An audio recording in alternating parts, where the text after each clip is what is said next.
India's largest platform for entrepreneurs. I'm Sunanda Jayasheelan. Tonight on the show, we're bringing you one part of a special series called The Leaders of Tomorrow Townhall, the essentially roadshows that we do pan-India, talking to entrepreneurs in every part of the country, bringing their concerns and your concerns to a national platform. Tonight, we're in Hyderabad, where we're talking amongst other things about lockdown learnings and upskilling that is required for the next gen of the country.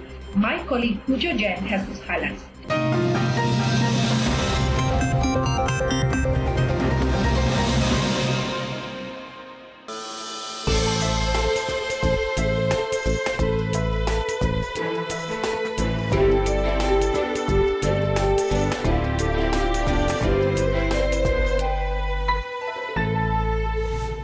So, Uday, I'd love to kick off the conversation with you.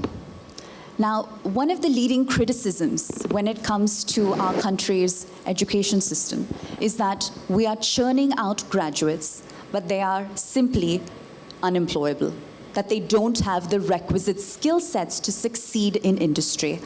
What are your thoughts and how do you respond to that observation? I think this question is now more relevant than ever. And the pain is being felt across industry. Right now, in some of our companies, we are, hard pressed to find the right talent. People who are talented are demanding more and more money, and they're doing more than one job, and there's nothing you can do about it. And we are seeing that they're reluctant to come back to office, and because they have got this double income or triple income happening. Whether they get burnt out or what happens to their work-life balance is another issue. But for those who are talented, there is a big demand, but that is a hardly 10 to 15% of the workforce. And then you've got this huge 85% of the workforce which is not skill-ready. Now, the industry and the government has to address this issue jointly. We, out of my social enterprise, we did an experiment last year with government schools and class 8 to 10 students where we taught them coding and robotics. And they picked it up very well. And the idea would be to introduce these skills and these courses into the colleges so that as they finish their formal degree, they have the skills required to jump into a proper job and get employed in a proper company with proper pay scales. Now, that effort has to be, I think, pushed by the government and incentivize the industry to maybe adopt colleges and to run those courses or how they're going to do it. But this is very important right now. Absolutely. And, Raghu, I'd love to bring you in on the conversation. Now, in the wake of the pandemic, there has certainly been an undeniable deficit in the learning process, How does that get in the way of making our graduates industry ready? Or would you perhaps support the contrarian view, which is that as a result of this pandemic, these same graduates now have a deep familiarization with the digital technologies that they didn't earlier? I'll first probably add on a point to what Uday said. Please. I see the Academia Industry Connect, which is probably the most influential one, which produces a thoughtful graduate in the Western markets. I teach in Cornell as a visiting fellow, is missing in this country. If we can probably influence that to come in on a formal scale, I feel probably we'll produce more graduates and reduce the gap between education and employability. And coming back to the pandemic period, we obviously had little dip in terms of very accretive learning through a consultative process. When you sit and learn by yourself, there are processes where a mind mapping happens in learning process. One is, you learn by yourself. You start discussing with somebody as a second stage. Then you start explaining to somebody as a third stage. That's where you really get the crux of the learning into your mind. So that second and third process is missing now, mostly. When you go to a curriculum and you sit in an educational environment, you start discussing at some point, maybe in the lunch, maybe at tea, maybe at class. So there is the second and third process, which is very critical, which gives you the foundation for learning, has to be brought in some form or other. That's very critical. I do agree that, because I've seen people who are now getting educated is little less in terms of their influencing capabilities on others. I mean, Absolutely. it's a very critical skill. We feel we should have it. Well, Srinivas, I'd love your take. And my question to you is this. When we look at the city of Hyderabad, right? Hyderabad's urban poor, they are surprisingly literate. I think the literacy rate in Hyderabad's slums is upwards of 60%. So is this an untapped demographic dividend that this city is truly taking advantage of? So the last part of it, I'm not sure about. Are we taking advantage of that? I don't know. It's definitely there. And one of the things that we see, obviously education itself is transforming. There's formal education, and there's a whole bunch of formal education startups tackling that piece, right? Whether you talk about Byju's or, all of these sort of players. But the casual learning portion of it as well has to be addressed. And a lot of the education content today is meant for English literate people. Whereas education truly at the lower end of the scale is fairly behind. So how do you bring up their earlier skills such that when they get to the point of getting a job, they're learning how to learn? It's not just learning knowledge anymore. The problem that our education system has is all about acquiring knowledge. But a Google search will give you more than enough knowledge. It's how do you filter that? How do you apply it to a particular job? And again, it's very hard for a formal education to cater to every job out there, especially today when things are getting more and more specialized. So you definitely need core skills that education brings. I know I'm going off topic from the slum piece. Not at all. But you need the core skills. You need to learn how to learn. And the days of learning to be an engineer and then for the rest of your life an engineer with this one set of skills has gone. You learn that. For 5 years you may do that, but you better know how to learn the next set of skills again. And that's one of the biggest problems we're facing today.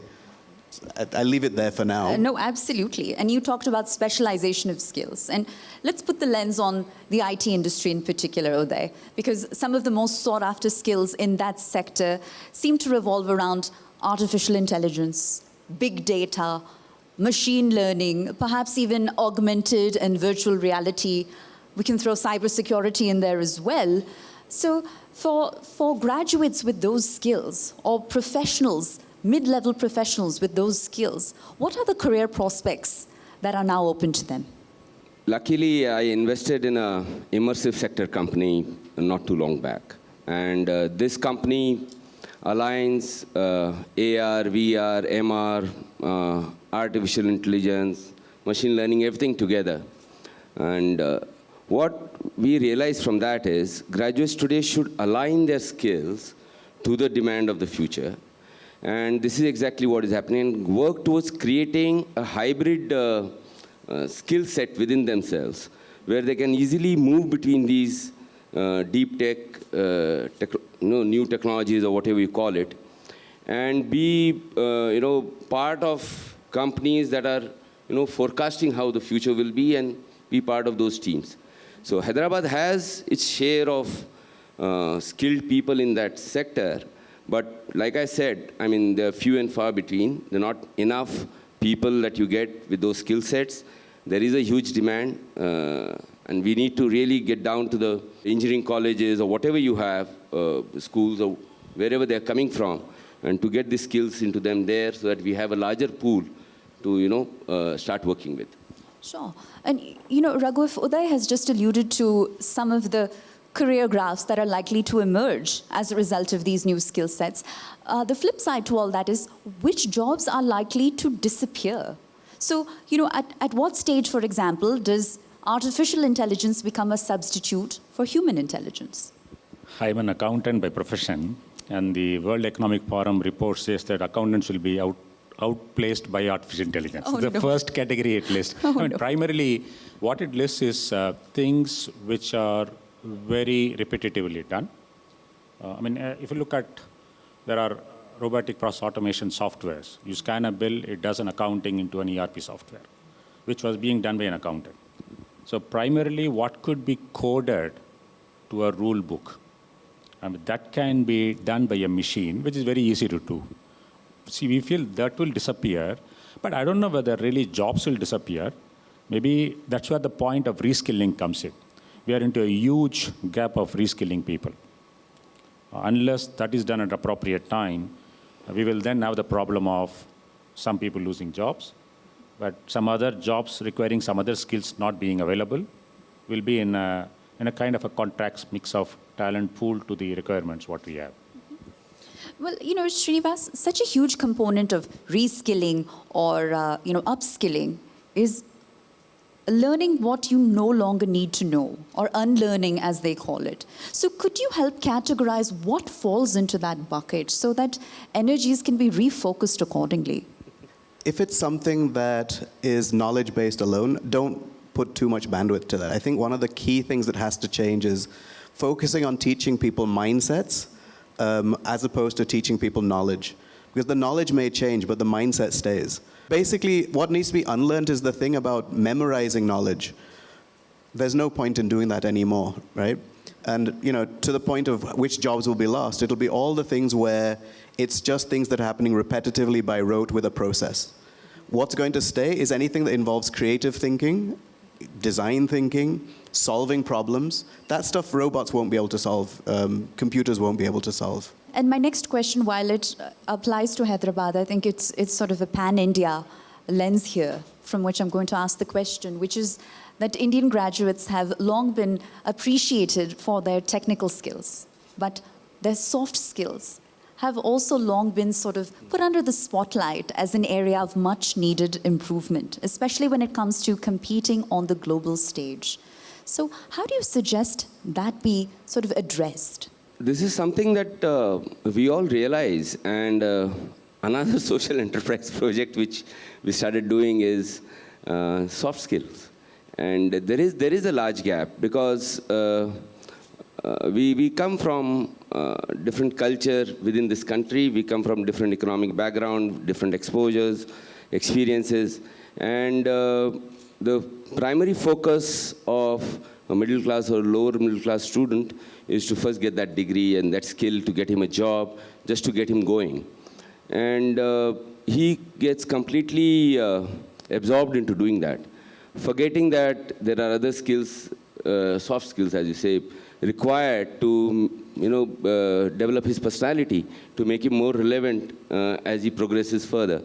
So yes, it is a challenge, and like I said, a holistic review of how we are educating our students needs to be done.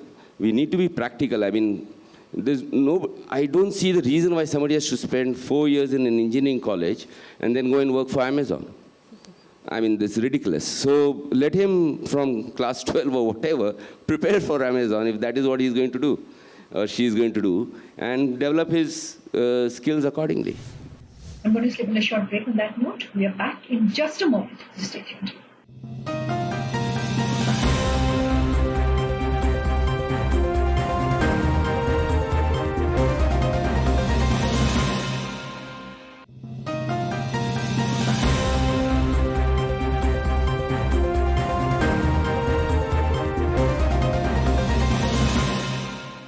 Welcome back. With us here are leaders of Tomorrow Town Hall. We're bringing highlights of a panel discussion from Hyderabad. A lot of fresh graduates are at a junction where they're contemplating whether to join a startup at the very onset of their career or to pursue something that's perhaps more secure in terms of a job in the corporate world. So from what risk versus reward frameworks should they be contemplating and evaluating their decisions? I think job is something which you have to like and love. See, people, if you categorize people, some people love to ideate. They love to think. They love to dream.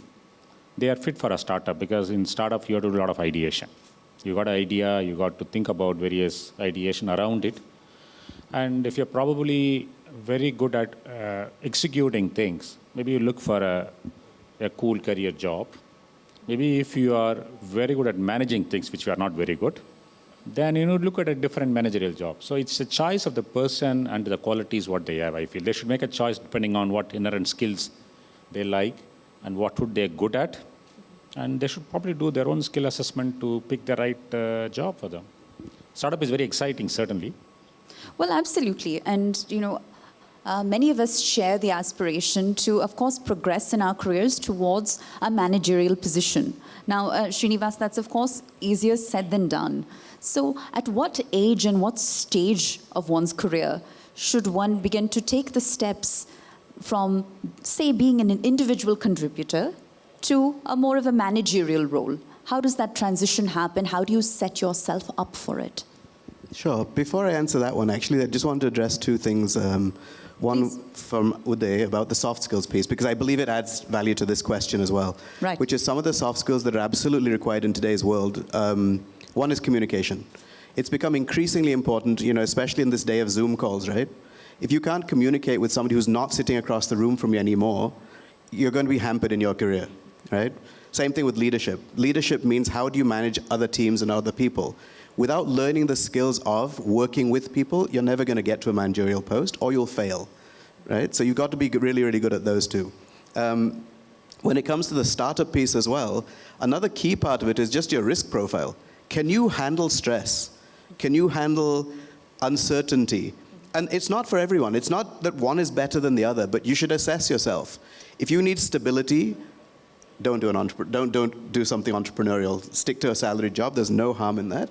If you're someone that will never be able to just always follow the norm, probably you should be an entrepreneur. Now, coming back to when should you be looking at manager positions, it's a natural progression. When you feel like, it's not even up to you, right? It's usually up to somebody above you. If they feel that you've got a core grasp of your knowledge and you're working really, really well with your colleagues, adding value to them. A large part of what I keep telling people is when you're looking at your career, don't just do what you're told. See what extra value you can add. Right. If you keep doing that, someone will pick you and say, you should be a manager now because clearly you're leading a team already, even without the role. So I think that's when you'll know, is when other people start looking to you for advice. Absolutely. And, Uday, I welcome your thoughts here because many people are also in the position where they find themselves transitioning from the private sector to the public sector or vice versa. How transferable are those skills? And you can perhaps answer the question in the context of a specific industry or the entire landscape at large. For me, I don't think it is that easy that everybody can do it. So people who want to do the transition should do their own assessment very carefully and maybe seek proper professional advice, because the work culture is different. And if you've come up and spent some time in a particular work culture, how amenable you are to shift from one work culture to another work culture. Working in an organization is all about the culture of the organization. And you being successful there is how you adapt to that culture, how you add your own thing, and to the organization, how you create additional value. So this is something that I think each guy has to address it himself. Like you said, one has to take that advice or take self-assessment and see whether he can fit into the new work culture, if that is what they want to do really. And, Raghu, Hyderabad is home to so many multi-generation, family-owned and operated businesses. And a lot of what we're seeing now is that this third or fourth generation is demonstrating some resistance to joining the family business. Their interests are elsewhere. And that often becomes, a somewhat personal and professional struggle. So for parents and students that may find themselves in that position, what would your words of advice be? How should the soul searching occur and be resolved? I think it's a brilliant question because I've been involved with several families for the third or fourth generation be taking over. Primarily the management style, which is what is the crux of the point. The newer generation looks for a different style of management, different style of running the business. The older management has their own regular established style of management. I think the moot point would be that unless they are given their individual positioning and given entrepreneurship drive, the younger generation may not be willing or fitting themselves into that groove of things which otherwise is happening in the current older generation environment. So I think I would request, I've been advocating to a lot of my family office friends, give them the independence, give them the entrepreneurship, and watch them from beginning. That's the right answer, I would say, and I'm a very strong advocate of that, without any compromise. But, Srinivas, to play devil's advocate to that, right? I think some of the concerns of the older generation might be, what sort of time horizon do I give my child, to succeed, right? And what sort of cash burn am I willing to tolerate if that cash is coming from my pocket? So those are very difficult questions to answer. How might you guide someone in that position? So I think there's different approaches to this, right? A lot of innovation can actually happen within the family business itself, if the older generation's open to that. A lot of industries are being disrupted right now, whether it's the whole industry 4.0 piece, right? So there is an opportunity for the younger generation to look at how do we modernize our existing business and therefore do stuff that augments the original business. Now, as somebody who's running that company right now, if my child wants to do this, obviously, you're right. I mean, there is a certain period of time that you'll give them to experiment with all of this and a particular budget. That will depend on the family and how close or far away from the core business that is. You absolutely should ring fence it, I believe, figure out exactly how it's going to play, and give it that time. And as long as both sides respect each other's point of view, the young respects the fact that this older generation has built this whole thing till here, and the older generation realizes that there's a fire in the belly that they used to have probably when they were that age, and gives them that rope to do that. It can be an amazing combination, but both sides have to respect each other. Well, Uday, let's examine that question in the lens of a specific industry. So if we are to look at manufacturing, for example, right? I think over 1/3 of the country's pharmaceutical products are manufactured in this city. Then a lot of the generic drugs are manufactured here. And yet you're seeing manufacturing embrace automation head on. And as a result of which, many jobs are disappearing, and a lot of the reskilling and upskilling conversation we're having now, I think is especially relevant there. So how, for example, might one that comes from a manufacturing family business, that is the next generation, how might they look to enhance their business by plugging in at the loopholes and sort of staying relevant with the trends and the times and the tide?